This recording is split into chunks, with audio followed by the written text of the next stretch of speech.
So many different angles to this, Jay. I mean, first of all, just what do you make of the decisions of Fournette and McCaffery? Well, I got a lot of respect for both those guys, both as players and as people.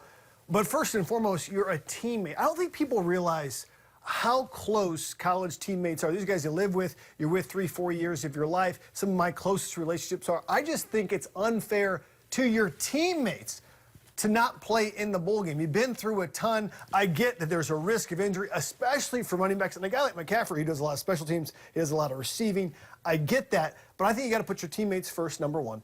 And number two, in life, I just don't like making decisions out of fear. I mean, really, it's out of fear that I could get hurt. And you get hurt doing a lot of things. Now, football's exponentially more dangerous than a lot of things. But I guess I worry, Dave, where does the line get drawn? And is it okay, if I'm in a New Year's Six game, then I'm not going to go, or if I'm in the playoff game, then I'm not going to go, or hey, if I'm not competing for my division championship, for instance, Stanford, maybe mid-November, probably out of the Pac-12 North race, right? So why didn't Christian McCaffrey just say, you know what, we're not going to make it to a New Year's Six, we're not going to make it to the playoff. Well, why don't I pack it up now? And where does that line get drawn? Right, it's kind of the notion of you start where you finish, start what you finish, right? That, hey, we began this journey together and we're going to finish it together.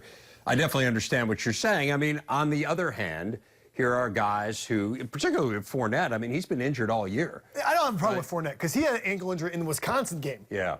So I think you're exactly right. So you think Fournette's different than McCaffrey? But absolutely. So is the message that McCaffery is sending, is there a broader message here, as Stu was concerned about, which is, hey, these games, you know, you need to evaluate. Every player is going to need to go in and evaluate whether or not this particular bowl game is worth it for him.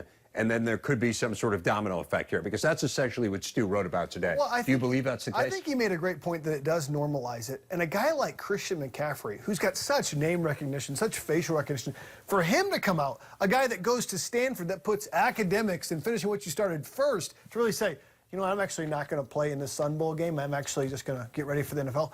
It does reset the standard a little bit. I think you're going to see a lot more of it. So it is very, very interesting. I understand why they do it. Now, I never was in the situation to be like, I'm the guy. I was a guy that's like, hey, I'm going to be with my teammates, but I also wasn't a first-round draft pick. Right, and there's also the notion of, and you said this, look, you played in one bowl game and it was the Rose Bowl, right? I mean, everyone's getting fired up about that. Absolutely. And you look at Christian McCaffery, he played the Rose Bowl last year. He's not playing as big a bowl game this year. Maybe he is, again, concerned about getting hurt. I mean, you get it. I understand exactly the mentality you're saying, though, which is, hey, you finish what you started, and you have teammates, and this is the group that you started things with, and that you get fired up to play any game because it's your last opportunity to do it, and that you'll look back years from now wistfully and say, man, I wish I had one more opportunity. Well, and maybe they should change the rule to make coaches be required to stay for the bowl game, because it was kind of a double right, there's that too, and there's certainly standard. that point being made that, well, if the coaches can leave for greener pastures, why can't the players do it?